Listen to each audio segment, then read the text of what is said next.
ठीक है, तो चलिए अगला प्रश्न हमारा है 205। ग्लोबल वार्मिंग के लिए कौन सी गैस उत्तरदायी है? ग्लोबल वार्मिंग के लिए जो गैस उत्तरदायी है उसे हम कहते हैं CO2 अर्थात कार्बन डाइऑक्साइड। आपका सही ऑप्शन होगा सर बी, कार्बन डाइऑक्साइड। सवाल नंबर 206। 206 में सवाल आपका है, नाभिक ऊर्जा या परमाणु ऊर्जा के लिए क्या आवश्यक है? ऑप्शन देखिए सर, सल्फर, सीजियम, यूरेनियम, ज़ेनन।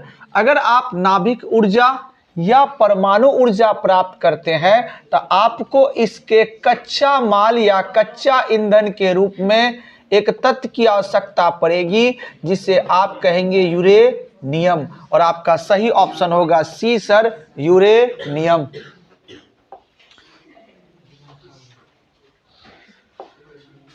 207 सवाल देखिए बहुत इजी है। 207 सौर पैनल किस तत्व के बनाए जाते हैं? जो आपके घरों में सोलर होता है ये बनाया किनसे जाता है? तो हम कहेंगे सर ये अर्धचालक द्वारा बनाया जाता है। अर्धचालक में भी कौन सा अर्धचालक? तो हम कहेंगे सर सिलिकॉन और जर्मेनियम। सिलिकॉन और जर्मेनियम ये दो ऐसे अर्धचालक हैं जिनका प्रयोग सोलर पैनल बनाने में किया जाता है, जिसको हम संकेत द्वारा व्यक्त करते हैं SI, और ये आपका हो गया ZE। ये दो तत्व है। तो आपका ऑप्शन देखिए होगा ऑप्शन ए लोहा, बी अब्रक, सी चांदी और डी क्या है? सिलिकॉन। इन दोनों में एक ऑप्शन आपका मिल रहा है, आप मार के आना सिलिकॉन। अगर जर्मेनियम रहे तो वो भी आपका हो जाएगा सौर पैनल बनाने वाला तत्व। नेक्स्ट सवाल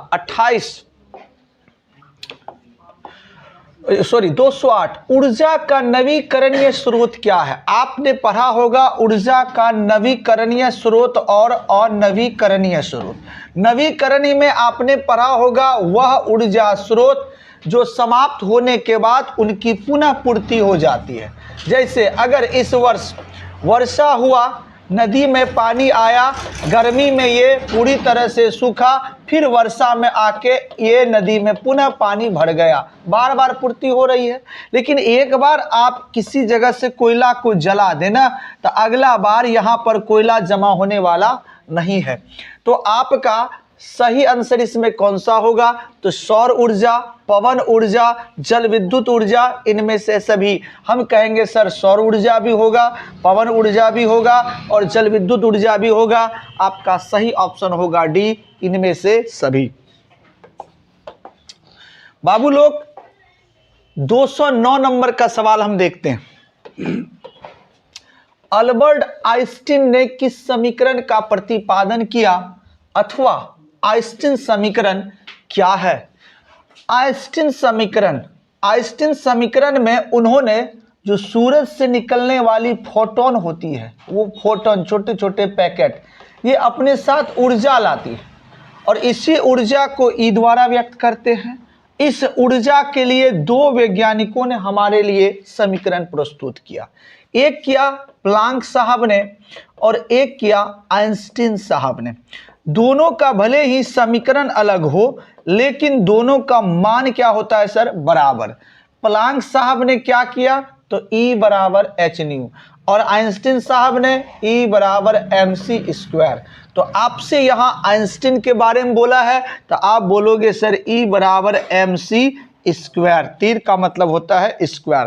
लेकिन यहीं पर कहेगा उसी ऊर्जा के लिए प्लांक साहब ने किस समीकरण को व्यक्त किया है? तो आप कहोगे सर E बराबर h/न्यू। अगला सवाल, एक परमाणु द्रव्यमान का मात्रक कितना होता है? एक परमाणु के अंदर कितना द्रव्यमान होता है सर? आप कहोगे 931 मेगा इलेक्ट्रॉन वोल्ट। परमाणु द्रव्यमान को इलेक्ट्रॉन वोल्ट से मापा जाता है, जिसे संकेत में EV द्वारा व्यक्त करते हैं। 211 हाइड्रोजन बम किस अभिक्रिया पर आधारित है? सूरज में जो अभिक्रिया होती है, ध्यान देंगे, हमने पढ़ाया था इसी पाठ में कि सूरज में हाइड्रोजन एक और पुनः एक मिल करके हीलियम बनाती है और इस स्थिति में अपार ऊर्जा मुक्त होती है। इस अभिक्रिया को हम कहते हैं नाभिकीय संलयन। इसी आधार पर बनाया जाता है बाबू हाइड्रोजन बम, यानी कि यहां पर भी अभिक्रिया कौन करेगा? हाइड्रोजन, और यहां पर भी हाइड्रोजन का जुड़ाव होगा और हीलियम बनेगा। यहां पर भी ऊर्जा की विशाल मात्रा मुक्त होगी। तो हाइड्रोजन बम और सूर्य दोनों में से जो ऊर्जा उत्सर्जित होता है वो नाभिकीय संलयन अभिक्रिया के कारण ही होता है। तो आपका सही ऑप्शन होगा ए, नाभिकीय संलयन। अगला, पवनों या पवन चक्कियों का देश किसे कहा जाता है? आप सभी पढ़े हैं पवनों या पवन चक्कियों का देश डेनमार्क को कहा जाता है। क्लियर है? तो आपका सही ऑप्शन होगा सी, डेनमार्क। अगला है सर, पवन ऊर्जा के उत्पादन में, पवन ऊर्जा के उत्पादन में हमारा भारत का क्या स्थान है? चूंकि पवन ऊर्जा एक नवीकरणीय ऊर्जा स्रोत है। अगर नवीकरणीय ऊर्जा स्रोत है तो ये हमारे भविष्य के लिए बहुत महत्वपूर्ण है। नवीकरण अर्थात ये समाप्त होने के बाद इनकी पुनः पूर्ति तुरंत में हो जाएगी, तो हमारे लिए जरूरी है। तो हमारा देश इस ओर कितना कदम आगे बढ़ाया है? तो कहेंगे सर विश्व में हमारा देश का योगदान 5वां है, अर्थात 5वें स्थान पर हम हैं पवन ऊर्जा के उत्पादन में। सवाल 214, कार्य करने की क्षमता को क्या कहते हैं? अगर आप कार्य करते हो तो कार्य करने की क्षमता क्या है? क्षमता मतलब कि अगर आप खेत में पानी पटाओगे, आपके पास मशीन है, तो पानी अगर पटाना है बाबू 1 घंटा, तो 1 घंटा पानी पटाने के लिए आपको इसमें कम से कम 1 लीटर तेल देना होगा। तो जो आपके कार्य करने की क्षमता 1 घंटा है वो किस पर निर्भर करेगी? 1 लीटर, और ये 1 लीटर है उसका क्या? ऊर्जा। तो आप कहोगे सर कार्य करने की क्षमता को क्या कहते हैं? ऊर्जा कहते हैं। बायोगैस कहलाता है। हमने पढ़ा था बायोगैस से संबंधित, सर बायोगैस का मुख्य घटक कौन सा है? तो आपने पढ़ा था मेथेन गैस। सर ये कहां से पैदा होता है? तो हमने बताया था ये गोबर से पैदा होता है। हम फिर कहेंगे सर गोबर से मेथेन में कौन परिवर्तित करता है? तो हम कहेंगे सर एक जीवाणु है जिसका नाम है मेथेनोजन्स। क्लियर है सर? इससे संबंधित बातें आपने पढ़ा और इसी से संबंधित प्रश्न है बायोगैस क्या कहलाता है? गोबर गैस। Option number C. अगला प्रश्न, नाभिक ऊर्जा संयंत्र में किस क्षण का प्रयोग किया जाता है? नाभिकीय ऊर्जा संयंत्र के लिए जिस सिस्टम का प्रयोग किया जाता है उस सिस्टम को हम कहते हैं नाभिकीय रिएक्टर। आपसे क्वेश्चन पूछ देगा सर नाभिक ऊर्जा प्राप्त करने वाले संयंत्र का नाम क्या है? आप कहोगे नाभिकीय रिएक्टर। अब इस नाभिक रिएक्टर को नियंत्रित करने के लिए इसमें बीच बीच में क्षण का प्रयोग किया जाता है, रड का प्रयोग किया जाता है। और ये रड किसका होता है? तो ये रड होता है बउआ कैडमियम का। और आपका सही ऑप्शन होगा डी, कैडमियम। अगला सवाल, लघु पतन के समय विद्युत धारा का मान होता है, चाहे लघु पतन हो अर्थात शॉर्ट सर्किट, चाहे ओवरलोडिंग हो, ओवरलोडिंग, इसको क्या कहेंगे? अति भारण। आपके घर में चाहे अति भारण ओवरलोड हो जाए या आपका शॉर्ट सर्किट हो जाए या लघु पतन हो जाए, आप ध्यान रखिएगा दोनों स्थिति में आपका तार जो है वो जलेगा, जिसको आप कहेंगे सर तार गल गया। और तार तभी गलेगा जब उष्मा का मान बहुत ज्यादा होगा, और उष्मा का मान तभी ज्यादा होगा जब विद्युत धारा का मान बहुत क्या होगा? अधिक। तो दोनों स्थिति में याद रखेंगे, दोनों स्थिति तब होगी जब विद्युत धारा का मान क्या हो जाए, बहुत अधिक हो जाए। तो आपका सवाल है लघु पतन के समय विद्युत धारा का मान क्या होता है, आप कहोगे सर बहुत अधिक। यही कह देगा अति भारण के समय विद्युत धारा का मान क्या होता है, तो भी कहोगे सर बहुत अधिक। अगला सवाल, फ्लेमिंग के वाम हस्त नियम में अंगूठा किसकी दिशा को बतलाता है। फ्लेमिंग के वाम हस्त नियम अगर बात करें तो ये हुआ अंगूठा, इस प्रकार से पकड़ते, ठीक है। ये अंगूठा जो है बाबू ये बल की दिशा, आप ऐसे भी कह दो कि टिप्पा लगाएंगे, मारेंगे ऐसे ना, धांस देंगे, धांस देना मतलब बल लगाना। टिप्पा जब आप देते हो ना कागज पर बहुत जोर से मारते मतलब बल लगाते हो। तो अंगूठा जो दिखाएगा वो किसकी दिशा को दिखाएगा, बल की।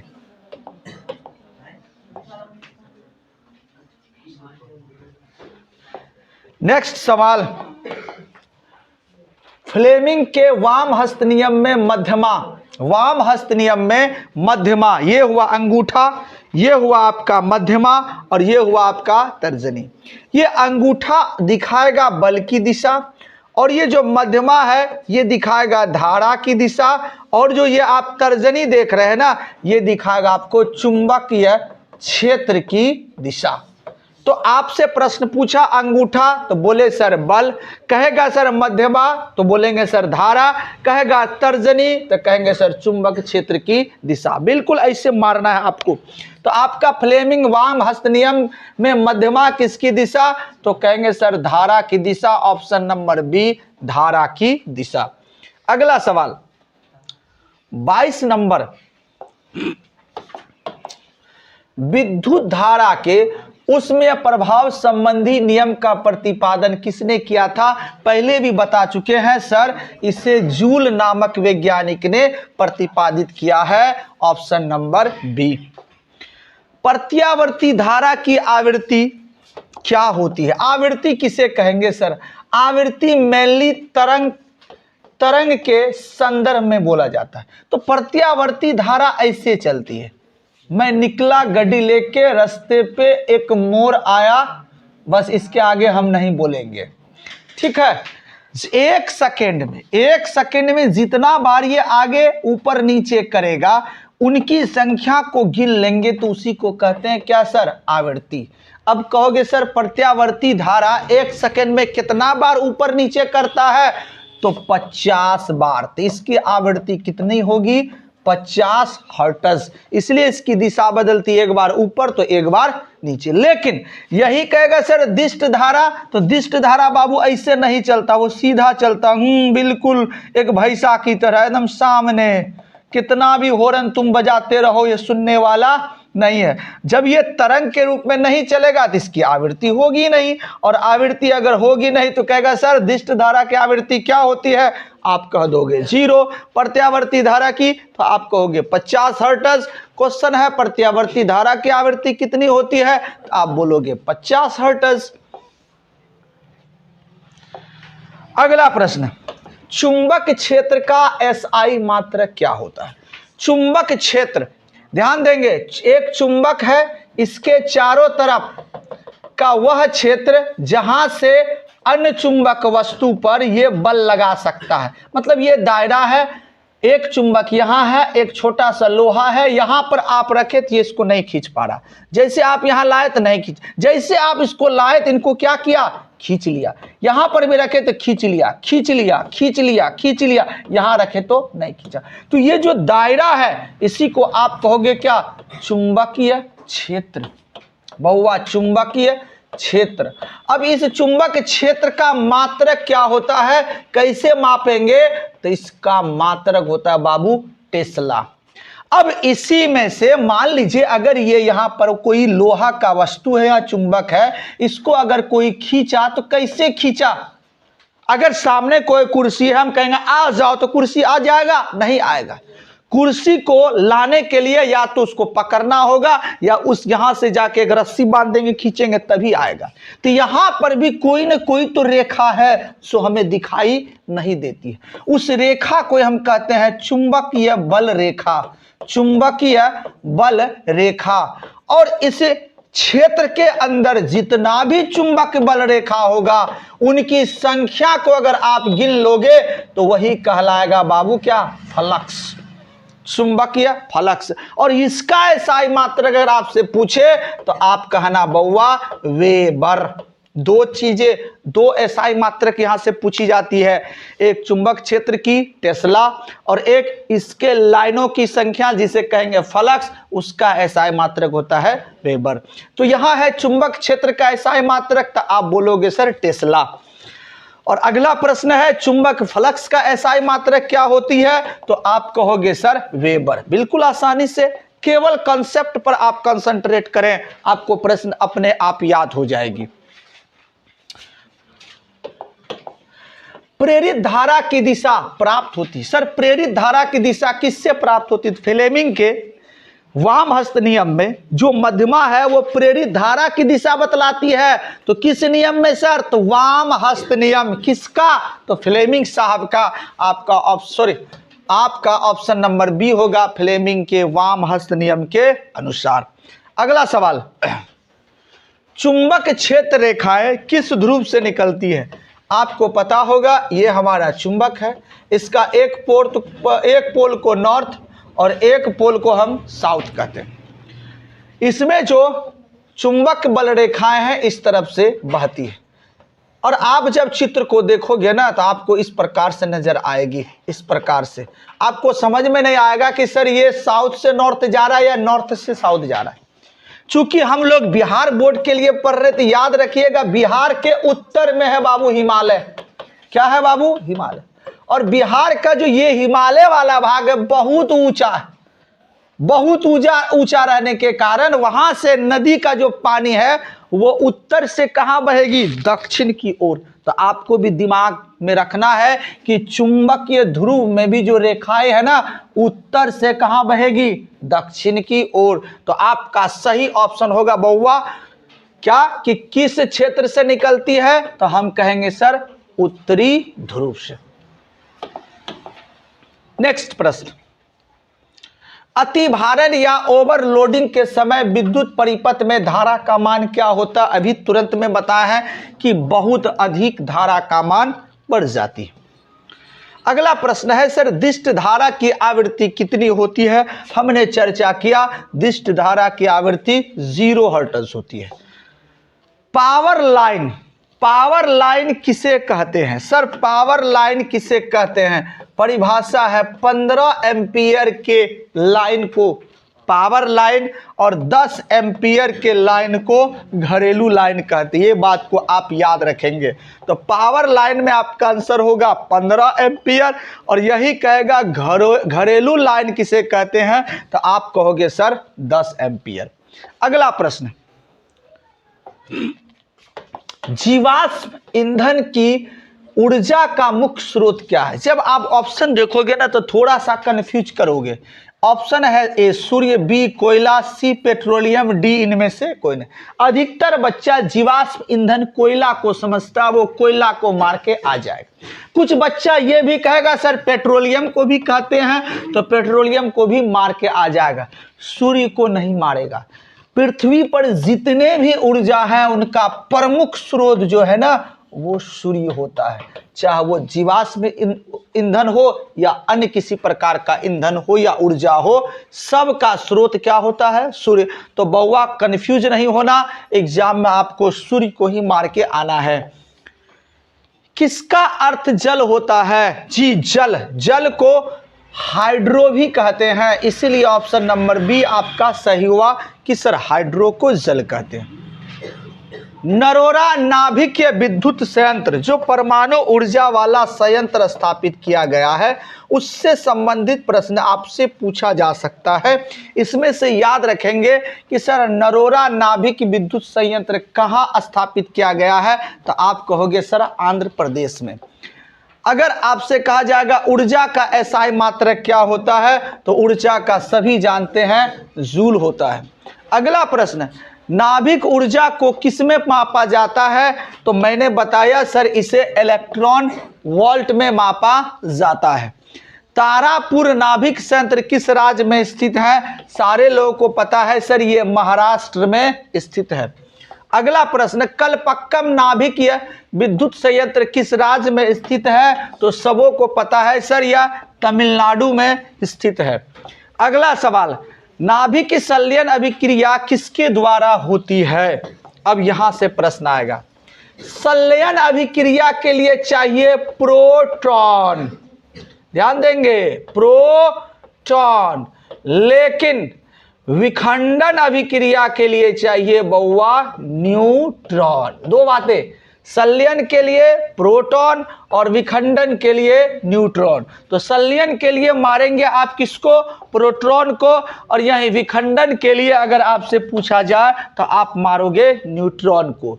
अगला प्रश्न है, सोलर कुकर में प्रयुक्त बर्तन किस रंग का होता है? तो भैया काला रंग, क्योंकि ये सबसे ज्यादा उष्मा को अवशोषित करता है। तो सोलर कुकर का काम है ज्यादा से ज्यादा उष्मा पैदा करना, इसीलिए इसके भाग को काला रंग से रंगा जाता है। एम्पियर घंटा, एम्पियर घंटा किसका मात्रक है? तो आप कहोगे सर एम्पियर घंटा आवेश का एसआई मात्रक है। आपसे कहा जाएगा कि सर वाट घंटा किसका मात्रक है? तो आप कहोगे सर वाट घंटा ऊर्जा का एसआई मात्रक है। तो साइंस विज्ञान का सीरीज आपका चालू है, इसमें से हमने फिजिक्स के अंतर्गत जितने भी ऑब्जेक्टिव्स प्रश्न हैं हमने सारा का सारा प्रश्न सारे चैप्टर से समझाया है। आप ज़्यादा से ज़्यादा 2 बार इसको देखेंगे और आपको मेरा वादा है कि याद हो जाएगा। इसके बाद मैं तुरंत केमिस्ट्री का लेके आ रहा हूं और इसके बाद मैं बायो का लेके आऊंगा। तो विज्ञान का सीरीज हमारा है, यूट्यूब पर पार्ट बाय पार्ट साइंस के नाम से अपलोड है, आप इसको आसानी से देख सकते हैं।